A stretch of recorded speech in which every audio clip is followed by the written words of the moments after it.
할렐루야. 이번 시간에는 히브리어 알파벳 7번째 순서인 좌인에 대해서 알아보겠습니다. 순서값도 7이 되겠습니다. 히브리 알파벳 22글자 다시 한번 또 따라해 보시기 바랍니다. 오른쪽부터 왼쪽으로 읽습니다. 알렙, 베이트, 기멜, 성부, 성자, 성령을 나타냅니다. 달렛, 문입니다. 구원의 문. 해 혹은 헤이, 이건 하늘이 열리는 것입니다.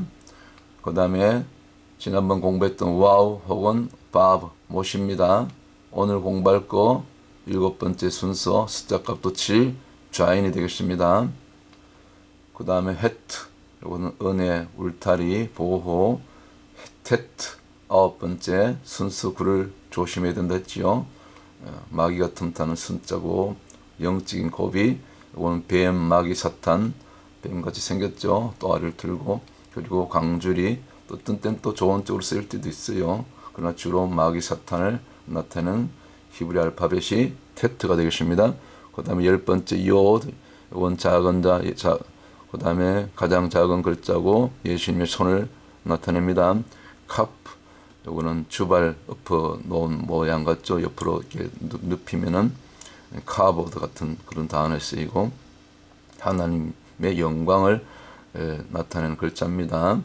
그 다음에 라메드, 요거는 목자의 지팡이, 예수님을 나타내게 되죠.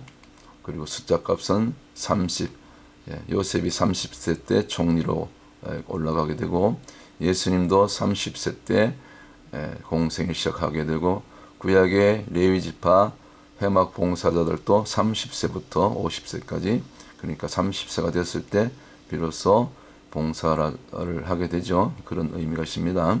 밑으로 내려가 가지고 오른쪽부터 맴, 이건 말씀, 파도, 그리고 눈, 이거는 새싹, 생명, 사맥, 이거는 지지하다, support, 아인, 요거는 눈입니다. 또 눈이니까 보다. 폐, 요거는 혀 혹은 입, 말하다. 먼저 보고 들은 것이 쓴 다음에 폐가 와야 되죠. 그래서 이 폐와 아인이 순서가 바뀌면 영적 질서가 무너지게 됩니다. 이런 부분은 예레미야 애가에 갔을 때 제가 또 설명드리겠습니다. 그 다음에 오는 것이 차드 혹은 짜디, 요거는 사냥하다. 요거는 여기 낚싯바늘 같이 생겼죠. 여기 지렁이 2마리 딱 걸어가지고 물고기를 낚을 수 있는데, 우리 주님은 제자들을 부르신 다음에 이제는 너희가 더 이상 물고기 낚는 어부가 되지 말고 사람을 낚는, 영혼을 낚는 어부가 되라, 그렇게 말씀하셨죠. 그 다음에 코프, 이거는 부르다, 수평선, 이건 죽은 자를 일으키는 달리타쿰 할 때 이 코프가 쓰이죠. 그 다음에 콜, 부르다, 하나님을 부르다. 영어의 콜이 여기서 온 겁니다. 히브리에서 온 겁니다. 그 다음에 레쉬, 요거는 높은 분의 얼굴, 옆모습인데, 사람의 얼굴 모습인데 가장 높은 분의 얼굴, 우리 같은 범생이 아니고 가장 높은 분, 주님이시죠. 그래서 이 레쉬는 머리 대신 주님을 항상 나타내는 글자입니다. 그 다음에 이거는 두 글자인데 사실 한 글자입니다. 쉰, 신. 요거는 이제 이 위에 점이 오른쪽 위에 갔을 때는 윗니빨, 왼쪽으로 갔을 때는 아랫니빨, 이빨같이 생겼죠. 이빨은 부스러뜨리고, 원수마귀를 부스러뜨리고 죄를 씹어 삼키고 없애야 되는 거죠. 그리고 또 불꽃 모양이니까 성령을 나타내는 글자가 쉰, 신, 사실 한 글자인데 이렇게 나누어 놓은 거죠. 윗니빨, 아랫니빨 있는 것처럼. 마지막 타우 혹은 타브, 요건 십자가입니다. 고대 이교도들은 하나님을 알지 못했을 때 태양 한낮에 내리쬐는 태양빛에 내리쬐는 그 빗줄기 2줄기, 이 십자 빗줄기를 섬겼어요. 그래서 고대 히브리어 타우는 십자 모양이에요. 이것이 우상의 형틀이 되고 우상의 상징이 되고 형상이 되고, 여기 가장 저주받을 그런 우상의 형틀에 예수님이 타우 십자가로 못 박히게 되는 거죠. 히브리어 글자 하나하나에는 그런 깊은 영적인 의미가 있습니다. 자, 그럼 다시 본론으로 와서 오늘 7번째 이 좌인에 대해서 조금 상세하게 우리 한번 살펴보겠습니다. 형상은 큰 낫이라든가 도끼 모양이죠. 도끼 모양 닮았죠. 여기 자루가 있고 도끼날이 있고요. 그래서 히브리어 글자나 한문은 다 상형 문자죠. 사물의 모양 혹은 사람의 모양을 번떠서 만든 글자다. 그래서 이 자인의 의미는 무기, 검, sword, 그 다음에 동사로는 자르다. 영적으로 성령의 검이 되겠습니다. 원수마귀 죄를 잘라버리고 대적을 물리치고 그럴 때 쓰는 영적인 검도 우리 실제로 무기가 되는 거죠. 우리 그 참고로 여기 단무제에 보면은 이게 단무제입니다. 여기 타우 혹은 타브 십자가, 맴, 그리고 여기 지금 와우 혹은 바보 마지막에 여기 자인이 들어가죠. 이 단무제는 이제 그 구약의 창세기 11장에 나오죠. 니므롯과 세미라메스 사이에 난 그 아들이 단무스죠. 전승에 하면은 예, 그래서 이 우상과 관련되는 그 형상이죠. 그다음 태양신, 달신을 상징하고 니므롯, 세미라미스 거기서 나온 아들이 단무스인데 사실은 그 남편 니므롯이 죽은 다음에 어떤 그 다른 놈하고 만나서 낳은 아들이 단무스라 그러죠. 이 세미라미스가 그래서 이 단무스를 갖다가 죽은 자기 원래 남편 니므롯의 환생이다. 그래서 다시 바알과 아세라로 승격이 되죠. 이런 형상 여러분 많이 보시죠. 이거 전부 우상의 형상입니다. 여기는 여기 아기가 예수님 아닙니다. 전부 단무스 형상입니다. 우상입니다. 그래서 이 단무스는 이 좌인으로 못 박아버려도 이 십자가죠. 타오. 그다음에 맨 말씀이죠. 이건 와우는 못 박는 거, 좌인은 잘라버리고 곧 이 타오 십자가로 말씀으로 성령으로 이 죄는 우상은 다 형상도 그 이름조차 우리가 부르지 말아야 되고 다 잘라서 없애야 되는 것이죠. 그런 의미가 있습니다. 단무절을 설명할 때 또 여기 자인이 들어가 있기 때문에 제가 보충 설명을 드렸고요. 그 다음에 또 하나님을 찬양할 때 특별히 시편 118편 이제 13, 14절 보면은 나의 능력과 찬송이시여 나의 구원이 되셨도다.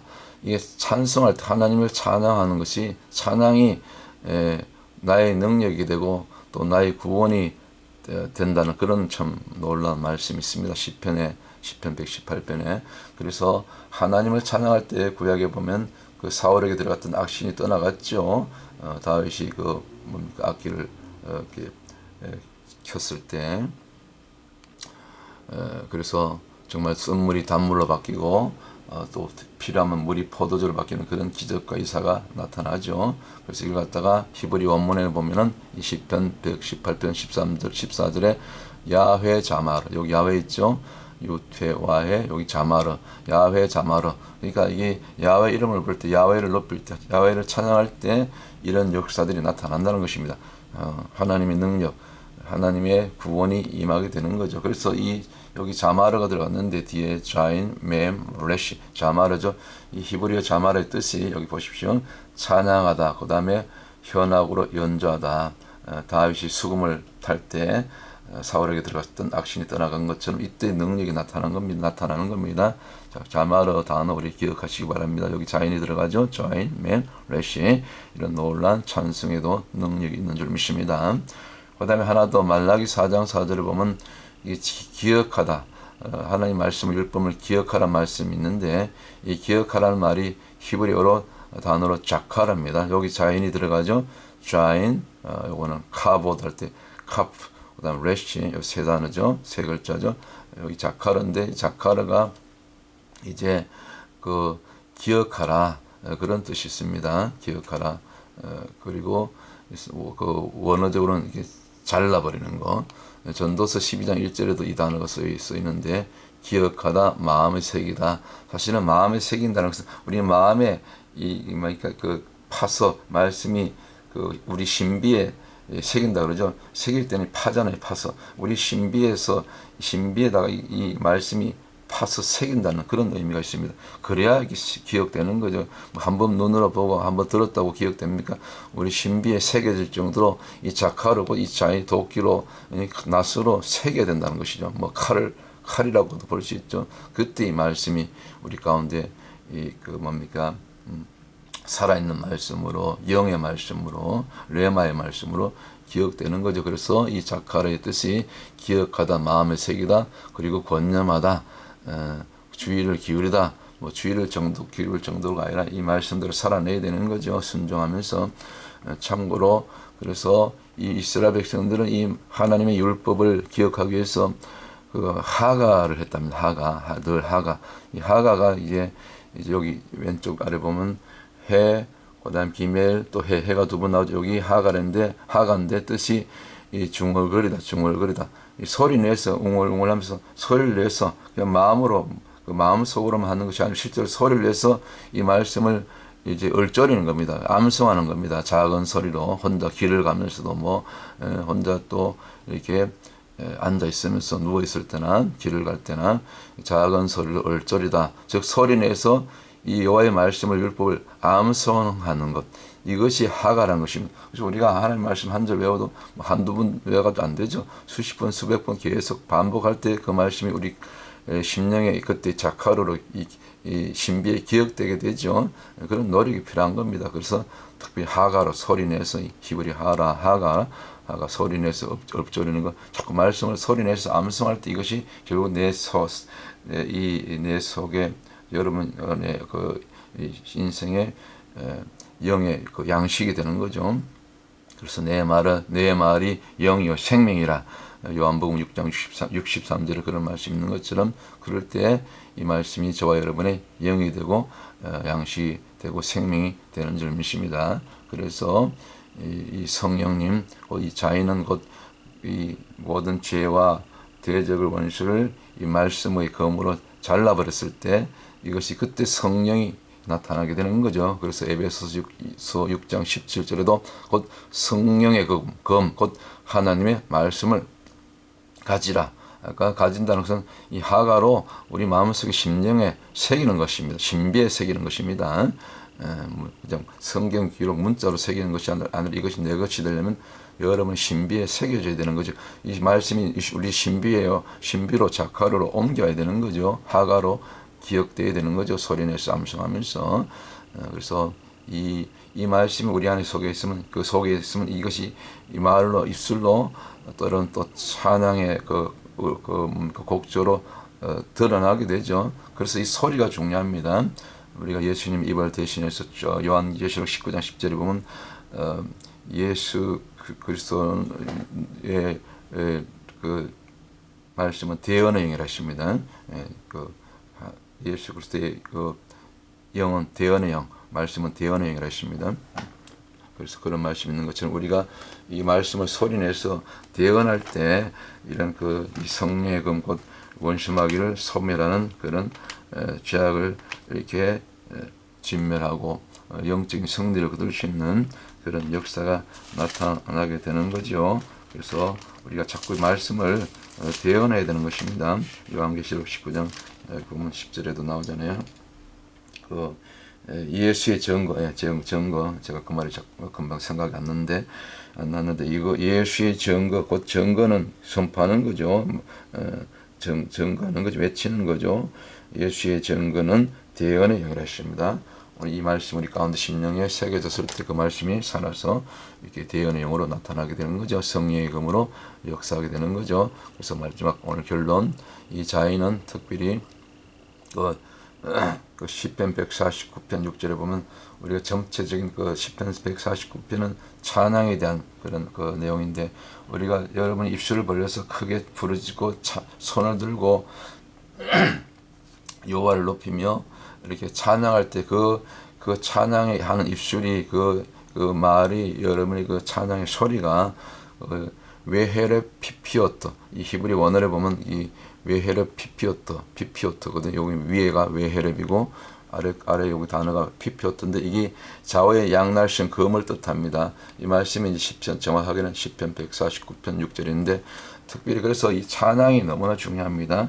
그래서 이 시편 149편 우리가 찬양할 때 실제로 여러분 입술에서 그 소리가 양날신 검이 돼서 그래서 찬양할 때 악기를 탈 때 악신이 떠나가는 그런 놀란 기적과 치유가 그 귀신이 떠나가는 그런 역사가 나타나게 되는 거죠. 그래서 이 시편 149편 굉장히 중요한 그런 성경입니다. 찬양할 때 그런 능력이 있는 거죠. 이것이 뭡니까? 오늘 자인과도 이렇게 연결이 되는 거죠. 아까 그 자마르도 공부했고, 그죠? 찬양할 때 우리 공부했죠. 자카르도 다 연결되고, 우리 자마르가 뜻이 찬양해야 됐잖아요. 찬양하다, 현악으로 연주하다. 그 찬양할 때 그와 같은 악신이 떠나가는 정말 나의 능력과 찬송이시여 나의 구원이 되셨도다. 이와 같은 시편 118편 또 그 14절 말씀 실제로 이루어지고, 또 시편 149편 이제 제가 말씀 읽어드릴게요. 여호와께서는 4절부터 자기 백성을 기뻐하시며 겸손한 자를 구원으로 아름답게 하심이로다. 그 위에 3절 춤추며 그의 이름을 찬양하며 소고와 수금으로 그를 찬양할지어다. 소리로 또 악기로. 그 다음에 5절을 성도들은 영광 중에 즐거워하며 기뻐하며 저희 침상에서도 기쁨으로 노래할지어다. 주야로 길을 갈 때도. 그럴 때 시편 149편 6절에 놀라운 그 입술에 찬양의 권세가 나온다 했습니다. 그 입에는 하나님의 존영이요, 그 수중에는 그 손을 들 때, 악기를 켤 때 그때 손이 쓰이는 거죠. 그 수중에는 두 날 가진 칼이로다. 할렐루야. 이때 이 두 날 가진 칼이 바로 외헬의 피피였다. 아까 제가 말씀드렸죠. 이 그 히브리 원어로 시편 149편 6절 여기 외헬의 피피였다의 그 능력, 좌우의 양날선 그 더블 엣지드 소드라고 하죠. 양날선 검의 능력이 실제로 나가는 것입니다. 눈에 안 보이지만 실제로 그 검이 나가는 것입니다. 성령의 불이 나가는 것입니다. 그럴 때 이것으로, 이 찬양으로, 이 입술의 선포로, 시편 149편 6절 정말 놀라운 말씀이죠. 이것으로 열방에 보호하며 민족들을 벌하며 무너졌던 그 열방을 또 보호하고 일으키고 회복하고, 또 악인들은 심판하고 벌하며. 8절 저희 왕들은 사슬로, 예수 그리스도를 대적하는 자들이죠. 대적하는 왕들이죠. 악한 왕들. 사슬로 저희 귀인은 철거랑으로 결박하고, 악한 자들이 그 정사와 권세 잡은 자들 있지요. 그리고 9절 기록한 판단대로 저희에게 시행할지로다. 이런 영광은 그 모든 성도에게 있도다. 할렐루야.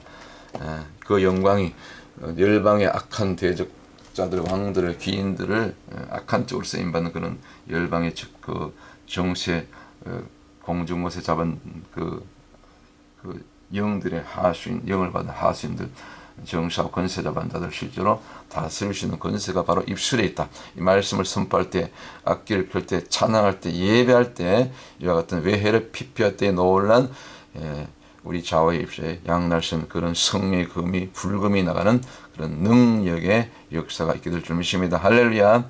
오늘 히브리어 알파벳 가운데 7번째 그 순서도 완전수 아닙니까? 이렇게 죄를 잘라버리고 원수를 다 잘라버릴 때 완전하신 성령 하나님의 그런 놀라운 역사가 이 외헬의 피피아 때의 그런 입술의 양날선 검의 권세가 우리 가운데, 또 거리에서 전도하고 외치고 찬양할 때, 예배할 때 이런 능력이 실제로 눈에는 안 보이지만 천군 천사들과 함께 임하게 되는 줄 믿습니다. 오늘 이 외헬의 피피아 때의 능력, 히브리어 글자 7번째 이 좌인의 능력으로 오늘 또 승리하고 또 나가서 전하는 그런 하나님의 마지막 때의 귀한 용사들, 그리스도 신부들, 군사들 다 되시기를 주의 이름을 축원합니다. 할렐루야. 다음 시간에 또 다른 주제로 여러분들 찾아뵙도록 하겠습니다. 할렐루야.